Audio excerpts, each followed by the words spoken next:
5,000 light-years from Earth lies the alien arena, a battleground of unimaginable power where the strongest civilizations in the universe compete for dominance. These aliens are so powerful that they could obliterate humanity in just 10 seconds. Earth ranked dead last, as always. But just when it seemed humanity was doomed to yet another humiliating defeat, something unbelievable happened. A warrior sealed in stone for 3,000 years due to a terrifying demonic nature was unleashed. This being didn't just enter the arena, it changed the game. In moments, it annihilated three of the mightiest aliens, and when the judge, an elite investigator, tried to intervene, the warrior went toe-to-toe with them in a battle so fierce it left the entire arena stunned. Who is this mysterious, unstoppable force? Can it truly turn the tide for humanity, or will it bring even greater chaos? The fate of Earth and the universe hangs in the balance. You won't believe what happens next. The scene begins with a man bidding farewell to his family as he sets out on a journey. His children call out, "Father, please come back soon and take care of yourself." After this emotional goodbye, the man departs. He arrives at a location, opens a door, and steps inside. Inside, we see a group of people who exude immense power. Observing them, the man remarks, "It's been a long time since we last met." In response, one of them, named Yuk, known as the Fist King, replies sarcastically, "You're the one saying that?" A woman, Seali, the Empress of the North, looks at the man and scoffs. Why was this old man invited here? We are introduced to another person named Hyun, who hails from the Shaolin Temple, and a fourth individual introduces himself as Baek Muryong, leader of the Fire Dragon sect. Muryong respectfully addresses the man as the Sword Emperor, saying, "I hope you didn't face any difficulties getting here." The Sword Emperor cuts him off, saying, "Stop the nonsense. Do you think I didn't notice the spies you sent after I left the martial world? Now explain why you summoned an old man like me." Muryong replies, "If that's the case, let's get straight to the point. Countless sects like Wudong, Yongnen, and Huashan have been wiped out. The one responsible for this destruction is a mysterious individual. We know nothing about this master, neither their identity nor their motives. However, those who have encountered him describe him as a demon obsessed with fighting, which is why they call him the Mad Demon." As Muryong speaks, we see someone approaching their location. Muryong continues, "That's why we've gathered here, to end his madness." Suddenly, there's a massive explosion, and the person responsible for it announces, "Chasing powerful energy, I've arrived at a familiar place." The Mad Demon, our MC, enters the room and observes, "Interesting. The leaders of the Great Five sects have gathered here. It seems like you've been waiting for this moment." The Sword Emperor looks at the MC and thinks to himself, "Is this the Mad Demon everyone's been talking about?" He feels an overwhelming presence, as if he's standing before the god of death, and mutters, "If that's the case," gripping his sword, he declares, "You're the only one who's ever forced me to draw my blade." Without waiting, the Sword Emperor charges at the MC shouting, "Heavenly Sword, first strike!" He unleashes a flurry of sword strikes, reducing the MC's body to pieces. Seeing this, Yuk smirks and says, "Looks like the old man underestimated him. If it ends like this, it's going to be boring. Didn't I warn you? They call him the Mad Demon for a reason." But then Yuk notices something strange and asks, "Wait a second, what's wrong with his reaction?" The MC, laughing maniacally, says, "Wow, that exceeded my expectations." Shocked, Yuk exclaims, "What is he?" The others watch in disbelief as the MC's body begins to regenerate. The Sword Emperor mutters, "Am I dreaming?" Muryong, equally stunned, says, "Is this the legendary martial art that grants immortality? The immortal body technique? It really exists." The story continues with the MC, Mad Demon, laughing and saying, "That was really entertaining. Let's have some more fun." Just then, the Yuks shout, "Old man, get out of the way." The MC smiles and responds, "You don't need to worry about that old man. I've already had my fun with him." We then see the Sword Emperor bleeding profusely before collapsing to the ground. The MC steps forward and says, "So, who's next?" Witnessing this, Shioli exclaims, Muryong, calm down. You need to understand the situation. Muryong, however, replies, I've never seen martial arts like this before. He looks at the Sword Emperor, who has been brutally defeated, and Yuk, Feast King, grows visibly furious. Muryong senses Yuk's rage and says, there's a destructive energy building up. It becomes clear that the energy is being released by Yuk. Alarmed, Muryong shouts, Yuk, calm down. You need to stay composed here. But Yuk, in rage, yells at the MC, you insolent brat, I'll kill you. He charges at the MC, who smiles and taunts. So you're the Feast King? Before the MC can say more, Yuk unleashes his explosive fist gale attack. The pressure from the attack is so intense that it strips the skin off the MC's body. Yet the MC laughs maniacally, saying, I wouldn't expect anything less from the Fist King. The attack is devastating, tearing through the entire area and leaving destruction in its wake. Muryong observes, the Fist King's martial arts are truly terrifying. But there's one problem. This alone won't defeat him. Yuk, shocked, mutters, my attack hit him directly, but instead of being injured, his power is increasing. The MC acknowledges Yuk's martial arts, saying, I admit your martial arts are praiseworthy, so I'll make sure you experience the same attack I did. Suddenly, the same energy Yuk used begins emanating from the MC's hands. Seeing this, Yuk exclaims, that's my energy. The MC then launches explosive fist scale attack at Yuk, but Yon intervenes, taking the blow with his body. The MC looks at Hyon and says, hey, it's not your turn yet. Hyon, furious, shouts back, stop talking nonsense. The MC, smiling, retorts, look who's talking, the one already struggling. Yuk apologizes to Hyon, saying, I'm sorry, this is all because of me. Hyon replies, there's no need to apologize. If you hadn't been there, the attack would have hit me anyway. Let's deal with this monster first and settle our matters later. The MC observes Hyon and remarks, a body that can withstand the Feast King's attack and still stand. Interesting. Moving toward Hyon, the MC comments, a body that seems indestructible. But before he can finish, Seoli attacks him with her ice-cutting sword, yelling, stop toying with us. The MC smiles and says, is this the Northern Ice Palace's martial art? I've only heard of it. Seoli responds, monster, calm down. The MC laughs and says, this cold is quite dangerous. It's frozen my bones. The MC then addresses the group, saying, you five are the great masters of the martial world, each with your unique martial arts at their peak. I really like this. Just then, Muryong steps forward, saying, I'm glad you like it. Let's begin then. Murang performs a unique martial art, advancing toward the MC. He declares, I, Murang, leader of the Fire Dragon sect, will show you my martial arts today.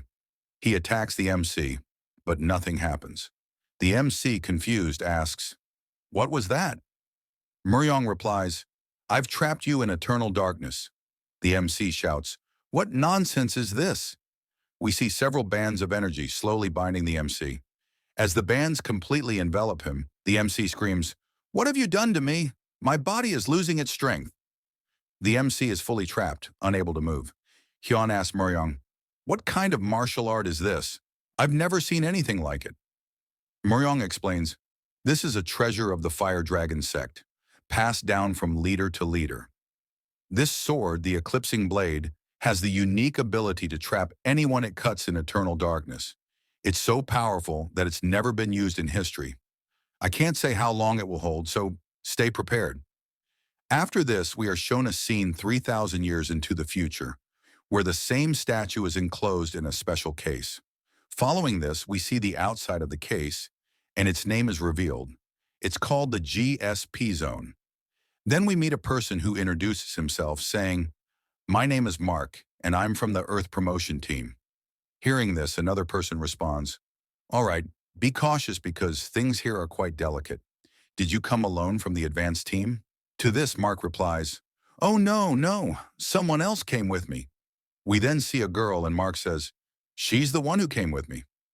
At the same time, Mark looks at the girl and thinks to himself, where is she going alone without saying anything? Next, we see the same girl moving forward saying, so I've finally arrived on this planet. But just then, Mark comes from behind calling, Team Leader Lena. Seeing this, Lena says to Mark, Why are you so overly excited? Are you here to have fun? Hearing this, Mark smiles and says, until the main team arrives, we don't have much to do here, so it's like a vacation for us. Hearing this, Lena frowns and says, I must admit, you're quite bold. As they move forward, Mark says to Lena, Team leader, I never thought you'd join the GSP team. Hearing this, Lena asks, what exactly do you mean by that? Mark replies, because someone like you, who despises the idea of aliens so much, is now on a planet where aliens gather. This is truly curious. Then we see that both of them have stepped outside, where there are numerous aliens. Seeing them, Mark says, even those alien species are here that we haven't been able to find until now. Watching Mark's antics, Lena tells him, stop acting foolish. This place is very dangerous. To this, Mark replies, oh, team leader, things are different here. During the tournament, everyone is equal. Lena responds, I hope the aliens think the same way. But Mark, you should focus on finding out what's making them dissatisfied. As Lena looks at Mark, he is wearing something and says, team leader, look at this. How does it look? Seeing this, Lena replies, looking at your antics, I feel like I should have left you inside the exhibition hall. Mark asks, but why? Lena says, because you're bold enough to stay among these dangerous aliens. Hearing this, Mark looks at the aliens and says, team leader, you shouldn't say such things in front of them. It could be very dangerous. After this, Lena and Mark reach a location, and Lena says, finally, we've arrived. This is the place where we can truly say we're all equal.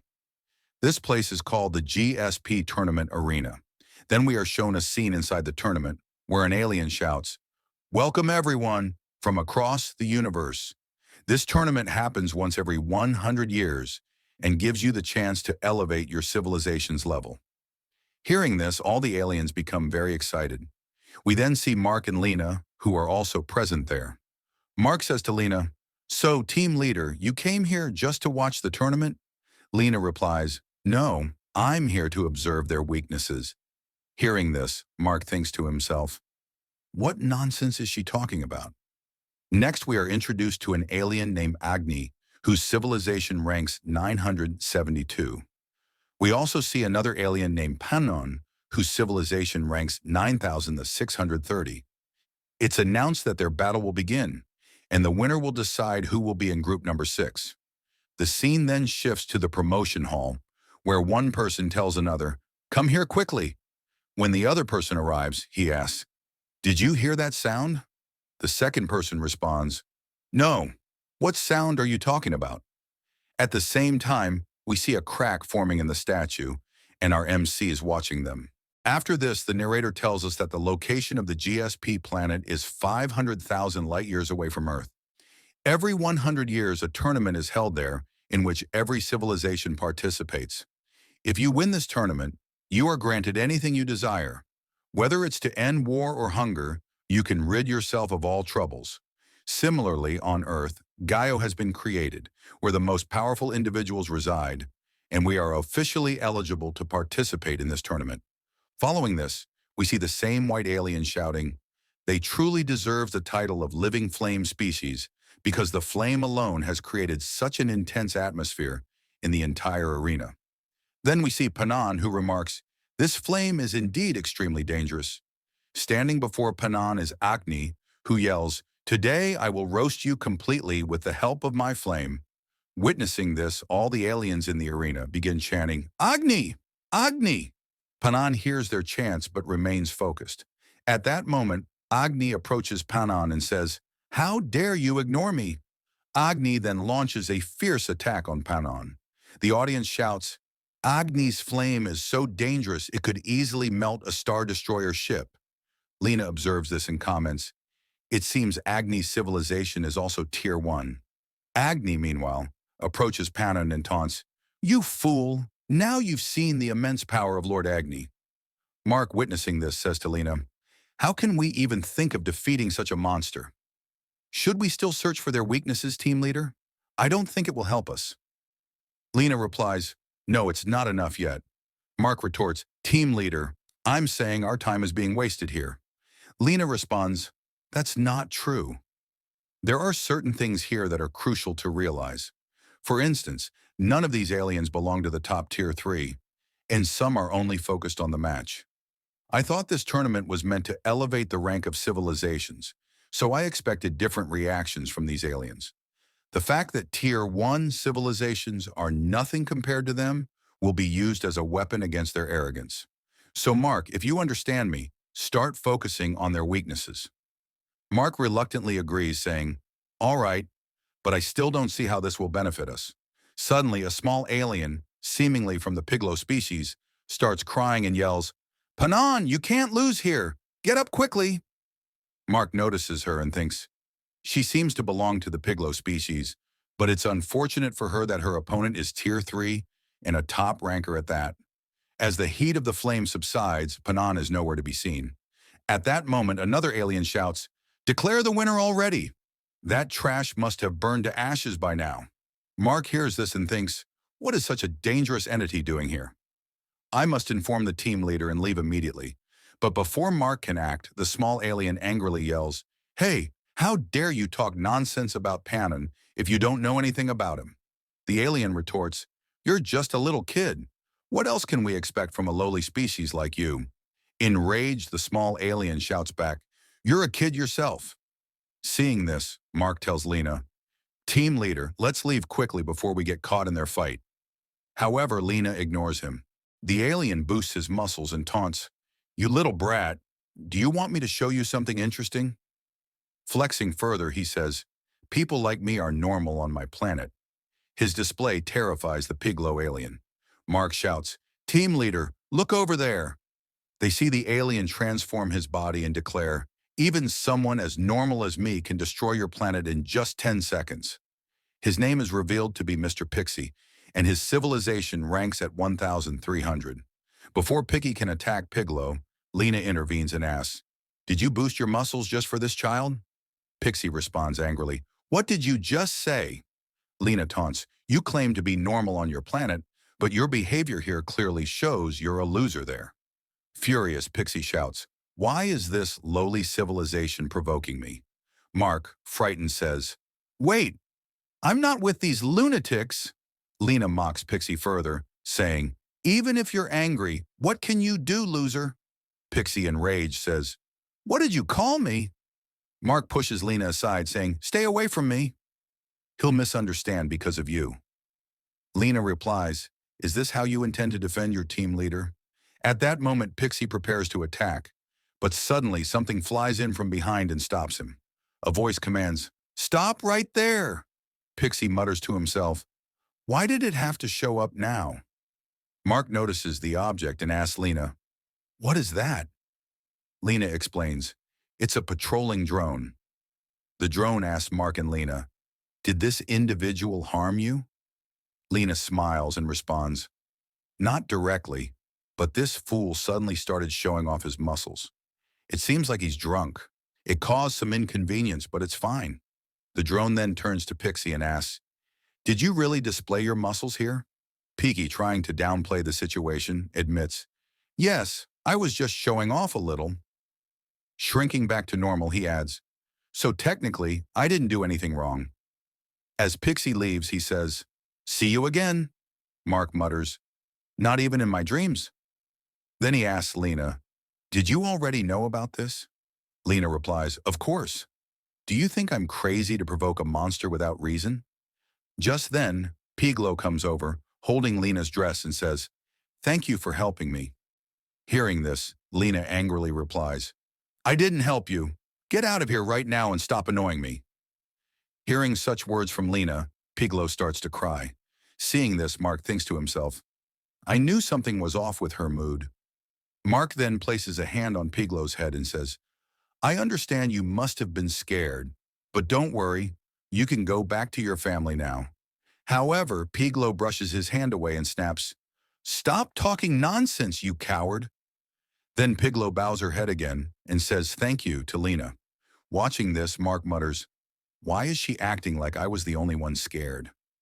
As far as I remember, she was scared too. Lena, hearing this, turns to Mark and says, "Shut up, you coward." After this, we see a group of aliens shouting, "Come out, stop hiding, and come forward."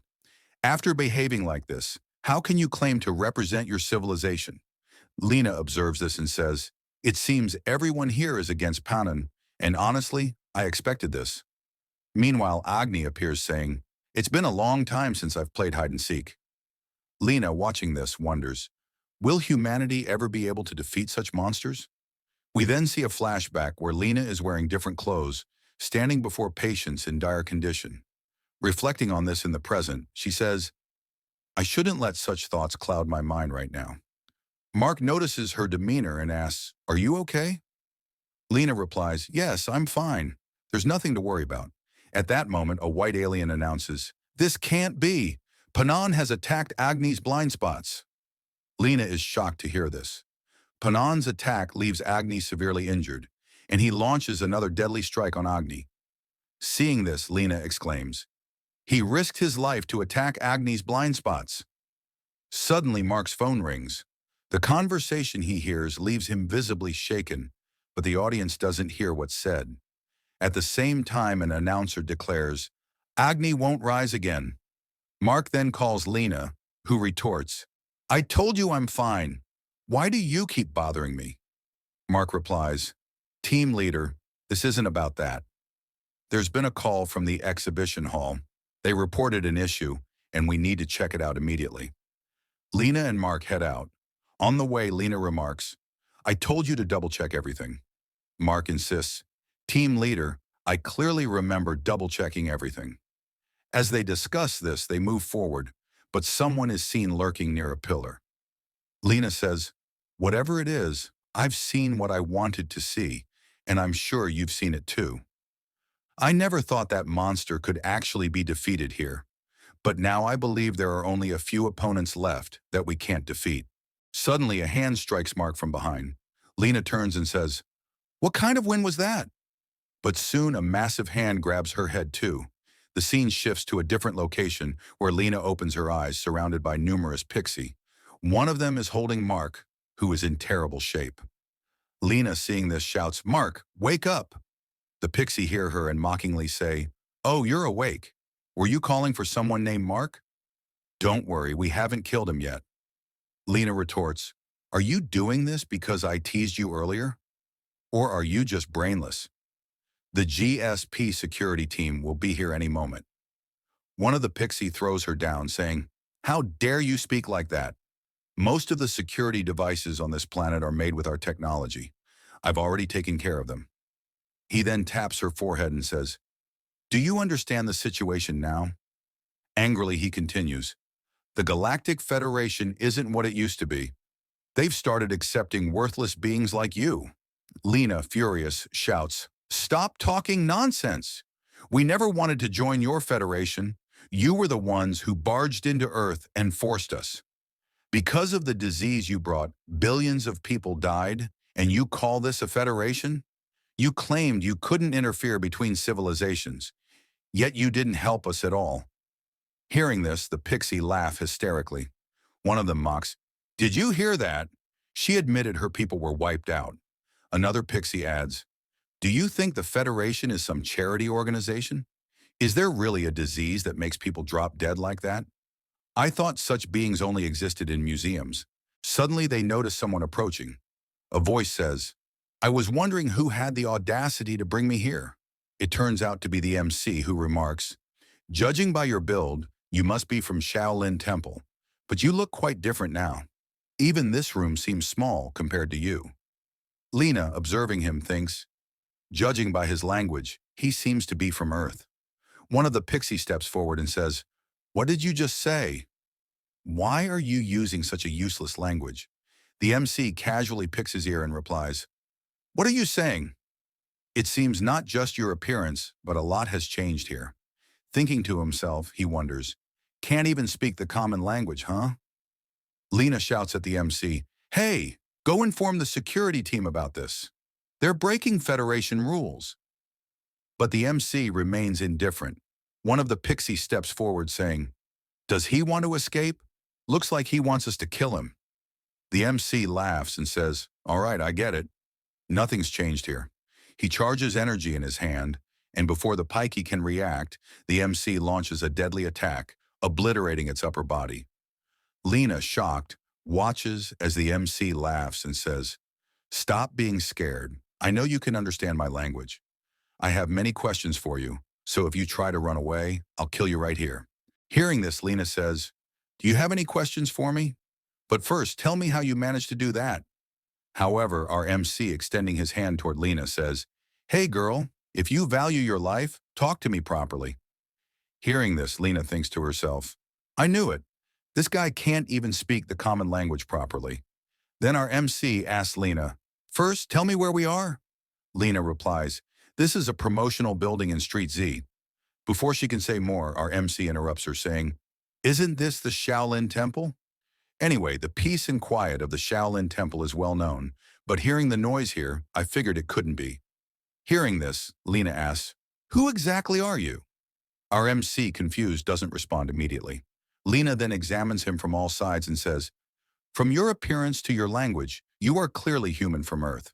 And there's no specific device on your body either. So how did you charge that dangerous attack?" At that moment, our MC grabs Lena's hair and says, "Are you crazy? What are you doing?" Lena brushes his hand away and says, "I just want to know your identity." Hearing this, our MC, shocked, asks, "What do you mean? Don't you know who I am?" Lena replies, "Of course not. How would I know who you are? Are you some kind of celebrity?" Just then, she looks behind him in shock and exclaims, "Behind you!" They turn to see a pixie preparing to launch a dangerous attack. The pixie yells, "How dare you, you lowly creatures!"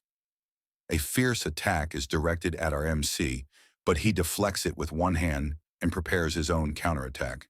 He says, "You guys only look big and strong, but you're useless." He then launches a powerful attack at the pixie and says, "Did you also train your internal energy?" His attack is fully released, sending the pixie flying far away. Lena, shocked, says, "He stopped that attack with just one hand." Our MC turns to Lena and asks, "Hey girl, are you seriously telling me you don't know who I am?" Lena thinks to herself, is he some powerful figure on Earth or a celebrity? If he possesses such power, it's impossible for him to be unknown on Earth. Lena then says to the MC, "I'm sorry, but I don't know who you are. I spend most of my time on other planets." Hearing this, the MC says, "Other planets? Earth? What are you talking about?" Lena replies, "Because of work, I don't get much time to spend on Earth." Just then, Mark arrives, calling out, Team Leader Lena." As he approaches, he asks, "What's going on here?" Lena says, "Oh, you're awake." But the MC comments, "Why do weaklings keep showing up here?" Hearing this, Mark asks, "Weaklings? Who is this guy?" Lena replies, "You don't know him either." Mark responds, "Is he someone famous?" Lena says, "Forget it. Let's not talk about this." Lena then says to the MC, "I appreciate you saving us, but until you tell us about yourself, it'll be hard to cooperate with you." The MC, smiling, says, "What did you just say?" "Fine, I'll tell you who I am. I am the great demon Ma Jinwoo, the one who destroyed the great Force-X." Hearing this, both Lena and Mark make strange faces. Mark thinks to himself, "What kind of childish name is that?" He then says to Lena, "Team Leader, I think this guy isn't in his right mind." Lena, smiling, says, "Great Demon Jinwoo? I don't understand what that means, but it does sound extraordinary. Maybe he really is." Just then, the pixie, clutching his hand, screams, "How could we lose to such trash?" Mark, alarmed, yells, "So the aliens are behind all this?" The pixie, furious, says, "No, no! I don't need suppression from someone like this." MC watches all this silently. Lena then asks MC, "Great Demon Jinwoo, can you defeat him in his current state?" Mark shouts at her, "What nonsense are you talking about? Let's get out of here." Lena replies, "I feel like this is an opportunity." Mark argues, "Forget about opportunities. Let's just run." Lena responds, "I'm not leaving. I'll stay and watch this match." Mark runs off, shouting, "Fine. From now on, we don't know each other. Everyone here has gone mad." Lena thinks to herself, Mark is right. This does seem insane. Meanwhile, Mech approaches the pixie, who now looks much more formidable. Despite this, Maka remains unfazed and even laughs. The pixie, furious, thinks to himself, does Earth's Tier 1 civilization really have such potential? The pixie, grinding his teeth, says, all of this is because of the suppressor. Then shouting, he declares, to hell with regulations. I'll kill you with my own hands. Seeing this, Lena thinks to herself, this isn't stress anymore. Their cosmos space can freely manipulate metal. Around Jin, we see metals being manipulated. All the metals start rushing toward Jin with great speed. Jin, in his usual cool manner, remarks, look at this. How amusing. We see all the metals colliding at one point. Furious, the pixie says, then experience the difference in levels between our civilizations, you trash. Die quietly. Saying this, he begins to compress all the metals, and we see that Jinwoo is caught within the metal mass, injured but still smiling. Wow, that's impressive, Jin says. Then he releases his power within the compressed metal. Seeing this, the pixie shouts, no, this can't be happening. Jin breaks through the metal and lands on the ground. He looks at the pixie and says, hey, Baldy, I want that power for myself now. The pixie, shocked, thinks, did he just break through my force? Is this trash stronger than me? And without suppression? Grinding his teeth, he says, what am I even thinking? This can't be true. He manipulates the metals again, launching another attack on MC. After the attack, he celebrates, I told you this is how it should be. But we see Jin sitting on the pixie's head. Jinwoo taunts, how dare a bug like you think you're above me? By the way, what were you mumbling a moment ago? Then Jin jumps off the pixie's head. The pixie attacks again, shouting, what kind of tricks are you using? He channels his Cosmo force again, causing all the metals to rise into the sky. But MC, using the same Cosmo force in his hand, says, so this is how it's done, huh? Seeing this, the pixie, shocked, exclaims, no, this can't be true. The pixie's attack causes a massive explosion. Lena, observing the chaos, thinks, what on earth is going on here? The pixie, looking at Jin, says, how can trash like him use our civilization's Cosmo force? Jin, inspecting the powers, remarks, oh, so this is called Cosmo force. Honestly, I quite like it. As gratitude, let me show you my technique. The pixie starts charging his attack and yells, how dare trash like you copy our attacks? Jin, placing pressure on the ground, causes it to crack. He replies, I didn't copy it. Then with incredible speed, he launches a devastating attack on the pixie, shouting, fierce tiger palm. The attack leaves the pixie in terrible condition. Laughing maniacally, Jinwoo says, I didn't copy it. I stole it from you. Lena, stunned, thinks, did he really win?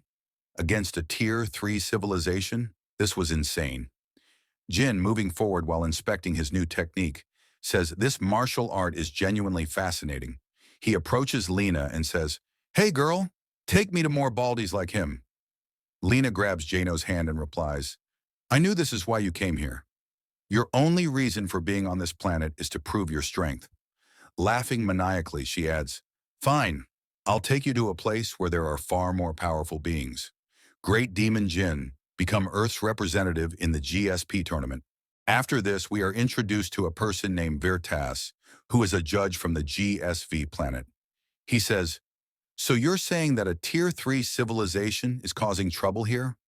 All of this was reported to him by Mark. Mark, in his mind, thinks, I hope it wasn't a mistake bringing him here. Tas observes the situation and says, looking at the state of this place, I can say for sure that a third party has entered here. If a Tier 3 civilization has already lost here, then either a higher civilization has entered or it could be a comet-specialized civilization. Hearing this, Mark thinks, it's hard to believe that a human could have done this, which means I have time to contact the team leader. Vertas then asks Mark, hey human, what are you so worried about? Mark nervously replies, no, it's nothing. Vertas, unimpressed, says, you can't hide anything from me. So tell me, what is troubling you? Mark finally admits, it feels like I can't hide anything from Judge Vertas. I'm worried about whether my team leader is safe or not. Vertas replies, I can't guarantee their safety. Judging by the destruction here, I can say that the one responsible for this is likely a criminal. This makes it very difficult for your team leader to be safe. Mark, worried, asks, is that really the case? Tess points toward a group of investigators and says, as you can see, the investigators are already at work. You don't need to worry. Until then, we'll find the person responsible for all of this. As Tass and Mark move forward, a wall begins to collapse from above. Vertas calmly says, you don't need to worry. He releases an energy beam from his hand, which destroys the falling wall entirely. Tass then tells Mark, I, Judge Vertas, will make sure to avenge you. Mark looks up in shock, realizing that the entire wall was obliterated by the energy beam. In his mind, he wonders, was it right for me to bring him here? What about the team leader? The scene then shifts to Lena and Jin. Jin is sharing his story with Lena, explaining, after so much time, I finally regained my senses. When I looked around, I found myself here. Hearing this, Lena thinks to herself, sealed away, even in the martial arts world. Isn't this like a story straight out of a novel? Could this be why he couldn't speak the language before, but now speaks it fluently? It's because he absorbed Picky's power. I've never seen a Cosmo power that can assimilate others' powers. But the real question is, how did humanity lose such a power? Was it like losing a piece of advanced technology? We see Jinwoo turn away and start walking. Lena stops him saying, hey, wait! Where are you going? Jin, irritated, replies, keep wondering. I don't need your help. Lena insists, I told you, I'll take you to where the powerful people are. Jin retorts, I'll find them myself. Lena runs after him and stops him, saying, wait!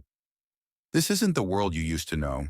Jin responds, what do you mean this isn't the world I knew? By the way, these doors here are quite interesting. Angrily, Jin says, stop following me, or else...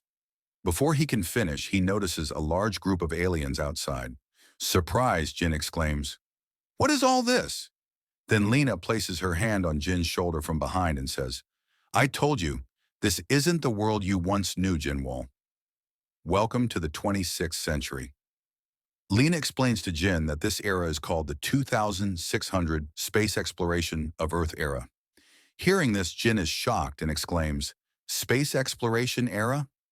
Lena elaborates, as you can see all around you, this era is named so because humanity has started establishing contact with beings beyond Earth.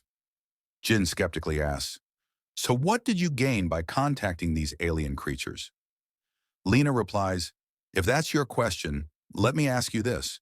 Where do you think humanity stands when compared to the civilizations of these creatures? Jin responds, I have no idea because there are so many creatures here. How am I supposed to answer that? Lena explains, in this universe, there are a total of 20,000 civilizations, and when it comes to humans, we are at the very bottom of this food chain. Jin remarks, so you're telling me that even the creature I just defeated ranks higher than humans? You people are truly foolish. Lena admits, yes, I agree with you to an extent, but could you please talk to me respectfully? She continues, the civilizations in this universe are ranked based on their power, and relationships between them are determined accordingly. As I mentioned, humans are at the very bottom, far below even Tier 1 civilizations. Jin dismissively says, do you actually care about these useless rankings? Lena calmly counters, do you call this useless? Jinwoo retorts, of course. If I were in your place, I would focus on increasing my power instead of obsessing over these rankings. Lena then proposes, Jin, I have a suggestion for you. Jin becomes serious and asks, what are you suddenly talking about? Lena says, you simply want to find strong opponents and fight them, right? JJ responds, yes, you could say that. Lena grabs Jin's clothes and pleads, then please participate in the GSP tournament. It happens once every 100 years and gathers the most powerful beings. You'll find all the strong opponents you can imagine there. Please join as Earth's representative. It will help you achieve what you want. Jin brushes her hand aside and replies, so you're asking me to fight for you? Lena argues, you want to fight the strongest, don't you? Jin retorts angrily, stop this nonsense. Just because we've had a few conversations, you think you can use me? Do you think I'm a fool? Lena pauses for a moment before apologizing. If that's the case, then I'm sorry. Please consider this as a request. If you do well in the tournament, humanity could advance to become a Tier 2 civilization. Jin asks, why is this ranking so important to you? Lena shouts, it's not just about the ranking. Jin mocks her, saying, and what will you gain from this? You'll just move up a bit. Nothing else will change. Lena explains, but what if it does change something? If you perform well in the tournament, we can advance to the next stage. In this universe, civilizations are ranked based on their mastery of Cosmo force, the life energy of the universe. While everyone has powers, they can only use them freely once they advance to the next stage. Jin says, I see.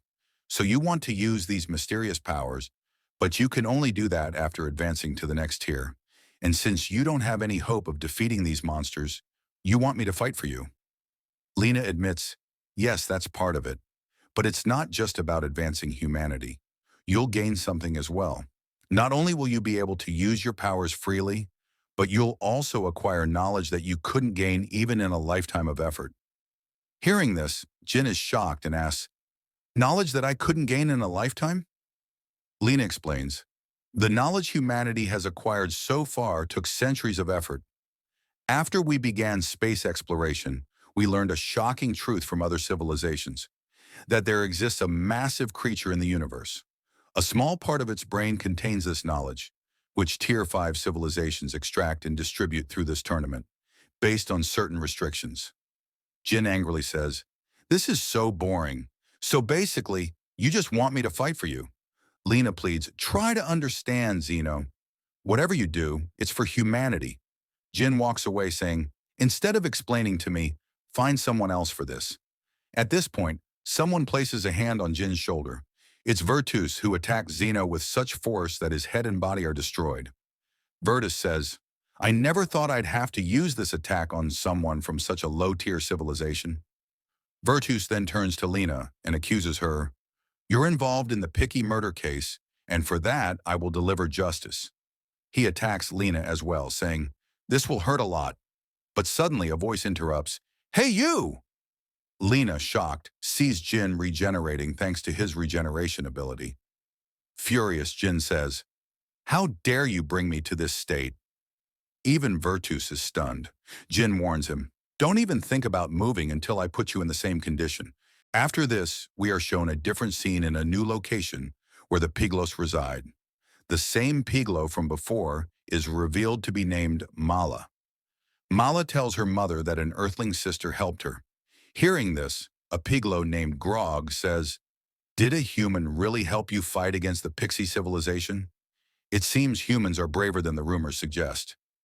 Mala's father, Kulak, adds, I will definitely repay their debt. At that moment, another Piglo enters and asks, why are you all so happy without me? Grog replies, do you even know that our little girl narrowly escaped a huge problem while she was out cheering for you? Mala, overjoyed, shouts, Panon, and runs to hug the newcomer, Panon. Grog expresses her worry, saying, I was so concerned about you. Are you all right? Panon reassures her, there's no need to worry. I'm fine and still ready to fight. We learn that the Piglo civilization ranks 4,800th. Panon then asks Grog about the issue they were discussing earlier. Before they can respond, they notice massive flames in the distance, with people shouting, Judge Vertas has arrived, searching for the earthling who killed the pixie. Kulak remarks, why does this sound so familiar? Meanwhile, Mala calls out to Panon, who asks, what's wrong? Did something happen? Mala explains the situation, and Panon listens attentively. The scene shifts to chaos as people scream, run quickly! The building is collapsing. Destruction surrounds them, and we see Lena watching everything unfold in silence. Next, we see Jin, standing confidently saying, so now you understand what happens when you act carelessly. Tus emerges from the wreckage, melting the debris around him, and says, I couldn't believe it when I saw it with my own eyes. Did you truly absorb the Pixie civilization's Cosmo force? You're far more dangerous than I imagined. Jin smirks and replies, regretting messing with me, are you? He attacks with a move called Earth-Splitting Explosive, laughing as he adds, if you're regretting it, you're already too late. Lena, observing the destruction, wonders aloud, what is even happening here? Suddenly, a piglo appears behind her, covering her mouth. It's Panon. He tells her, stay quiet. I'm here to rescue you. Panon carries Lena on his shoulders, saying, why does no one listen to me? I told you this place was dangerous. Grog reassures Panon, don't worry about Mala, she's with Kulak. Lena, confused, asks Panon, what are you planning to do with me? Panon replies, I'm simply repaying a favor. The Piglo civilization always repays its debts. Grog urges Panon to hurry, but Lena interrupts, wait, what do you mean by that? Panon says, if you're thinking of saving him, forget it. He can't be saved. The judges are far too powerful for anyone to stand against. The scene shifts back to Jin, who is attacking Tus with numerous clones.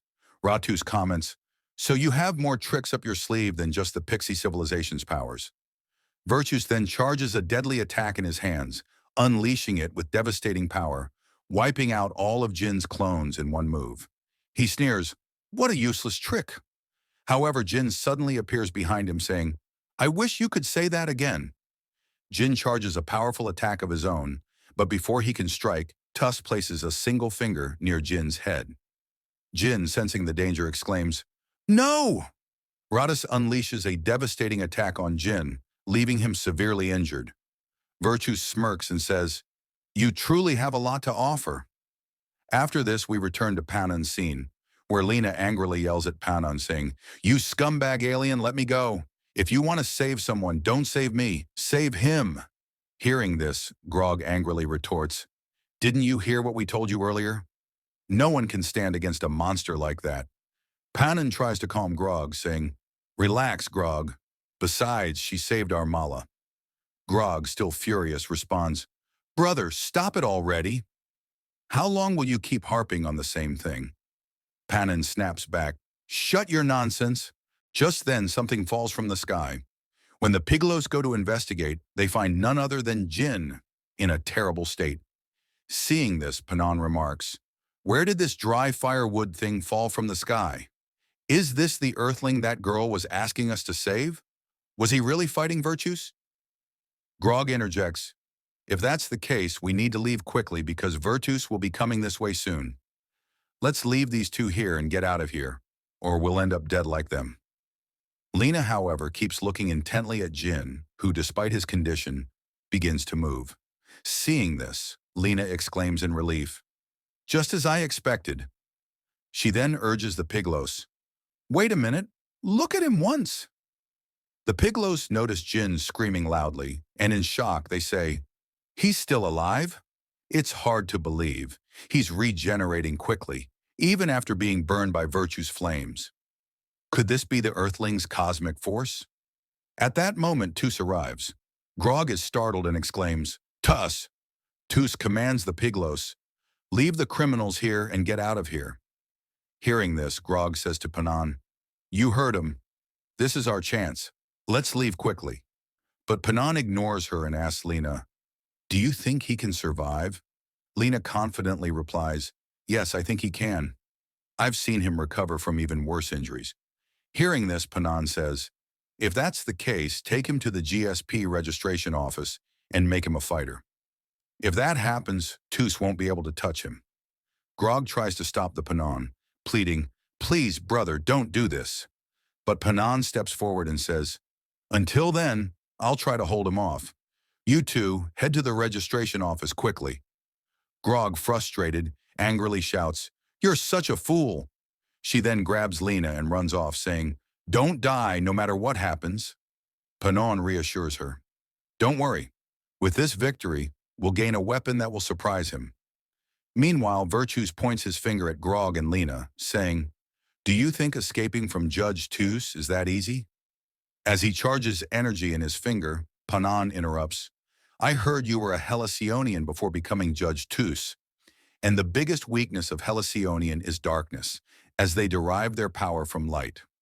Dark energy begins to spread around Tus, causing his attack to fail. Panon, now wielding darkness, declares, our Piglo civilization's power is darkness. He looks formidable and adds, protecting everything related to Mala is an order from my ancestors. The scene shifts to the GSP Tournament Player Registration Office, where a staff member, Kiranos, hesitates, saying, "I'm sorry, no matter how many times you ask, I can't do this." Grog yells at her, "Stop apologizing and register him quickly." Lena shows her ID card saying, "I'm Earth's representative." But Kiranos, looking at Jin's condition, says, "But look at his state." Jin, despite his injuries, yells, "I'm fine. Continue the process quickly." The other aliens overhear the commotion and murmur, "What's going on? Is someone from outside causing trouble?" One alien remarks, "It seems like an Earthling is trying to register, but they're not being accepted." Another alien smirks, "Are weaklings like them trying to participate in the tournament?" The aliens mockingly laugh, saying, "If we face them in the tournament, winning will be so easy. If that's the case, we should help them get in." They give creepy smiles, and one alien shouts at Kiranos, "What's the delay? Hurry up and register them." Under pressure, Kiranos says, "Fine, I'll proceed with the registration process." Hearing this, Lena urges, "Then what are you waiting for? Start now." But Kiranos replies, "Before starting, let's confirm one thing. Where is your player?" Lena realizes Jin is missing and panics, thinking, "Where did he go now?" The scene shifts back to Tus, who has caught Panon with one hand. Tus says, "I don't understand what you hope to gain from risking your life for them." I can never fully understand the Piglow civilization. Just then, someone shouts at Tus, "Hey, you scumbag!" It's none other than Jinwol, furious and ready to fight. Jin angrily declares, "Now you die." Tus, charging energy in his hand, retorts, "It's no surprise why civilizations like yours are called fools." Before their attacks collide, Panon uses his dark energy to seal Tus's power temporarily. He yells at MC, "Earthling, attack him as fast as you can." I've temporarily sealed his power. Jin attacks, saying, "This scumbag will learn how powerful my martial arts are." His attack breaks Tus's armor, leaving him vulnerable. The scene then shifts to a different location where we see Mark, visibly upset, saying, "No, no, this isn't my fault. If team leader Lena hadn't done anything there, none of this would have happened." However, Mark's attention is suddenly drawn to a massive explosion in the distance. Shocked, he exclaims, "Is this a terrorist attack or some kind of explosion?" The scene then transitions back to Jin and Tus, where we see that Jin's attack has shattered Tus's mask. Jin, smirking, says, "This is no joke. You took an attack from me that should have left you in pieces. Yet here you stand, unharmed. If that's the case, then I want your power for myself." Tus, enraged, yells back, "I won't forgive you for this. Do you even realize what you've done? You've scratched my mask, which was directly bestowed by the divine. For that, you'll pay." Tus covers his face with one hand while charging energy in the other. We see a divine hand forming over Jono, who has no idea what's happening. Tus continues, "This is what I wanted to do from the beginning." The divine hand launches a deadly attack on Jin, but he manages to dodge it just in time. However, in a blink, Tus appears right next to Jin, shocking him. Jin mutters, "Your movement speed is seriously problematic." Ignoring Jin's words, Vertas grabs his face and throws him far away like a ball. Not stopping there, Tus charges energy in his hands and unleashes another devastating attack in Jin's direction. The attack is immensely powerful. Meanwhile, we return to Mark, who is on a call saying, "Yes, I've arrived. Team leader, as you said, the person is here." Hearing this, Lena yells on the call, "Are you sure about this?"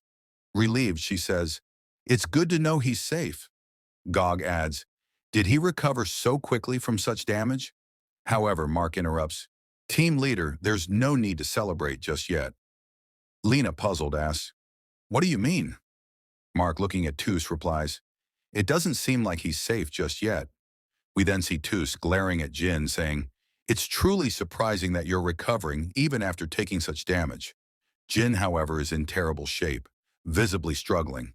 Tus charges energy in his hands and says, "I don't know where a low civilization like yours got this kind of power, but you will die here." As he prepares to attack Jano again, Kiranos yells, "Vertas, stop! Tus, surprised, asks, Kyranos, what is it? At this point, it's worth noting that the two are communicating telepathically. Kyranos says, you can't kill that Earthling because he has registered for the GSP tournament. Hearing this, Tus replies telepathically, what nonsense are you talking about? He was fighting me the whole time, so when did he register? We are shown a scene from 30 minutes earlier, where all the aliens are gathered around Kyranos, urging her not to waste time and register quickly. Some aliens are even saying things like, hey Kyranos, hurry up and register. You can't discriminate here. Others complain, how shameless. Even though she's part of the staff, she's refusing to register. Hearing all this, Kyranos is visibly frustrated and retorts, your insistence here is pointless. It would be better for you all to calm down. In response, Gaug accuses her, hey racist, what exactly are you saying? Meanwhile, Lena also chimes in, you should be honest about your job. You can't treat us unfairly like this. These comments further irritate Kyranos, and just as she's about to yell, a tiny alien raises its hand and says, excuse me, as far as I know, there's another method to register when the participant is absent. Another alien agrees, yes, you're right. I've heard about this too. This prompts a third alien to question, if such a method exists, why don't we know about it? Kyranos thinks to herself, of course, you wouldn't know. Low civilizations like yours aren't informed about such things. However, an idea strikes her, and she says aloud, all right, I understand. She then places some documents in front of them and says, if you can fill these out with your own hands and give them back to me, I will register you. If not, leave without any further questions. Lena and Gog start examining the documents, but Gar angrily exclaims, what is this? This isn't in any common language. It's in a high-tier civilization's language. How are we supposed to understand a language we've never even seen before? Kyranos laughs mockingly. You don't know? That's quite unfortunate. Gog shouts back, of course we wouldn't know. Give us a document in a common language. Kyranos continues laughing and says, I'm sorry, but this is all we have. The registration system was created by a higher civilization, so naturally it's in their language. Meanwhile, some aliens mutter among themselves, I knew something would go wrong. We shouldn't have wasted so much time on this registration nonsense. Others complain, why isn't there a computer for this? However, Lena begins filling out the document, and the sound of her writing catches everyone's attention. Shocked, Gog asks, do you understand this language? Even Kyranos is stunned, thinking to herself, no, this can't be possible. It's unimaginable that someone from a low civilization could know a high-tier language. Kyranos takes the document and examines it closely, becoming even more shocked. She says aloud, I can't believe my eyes. How is this possible? How can someone from a low civilization read and write this language? She then directly asks Lena, how can someone like you from a low civilization understand this language? Lena ignores her and continues writing.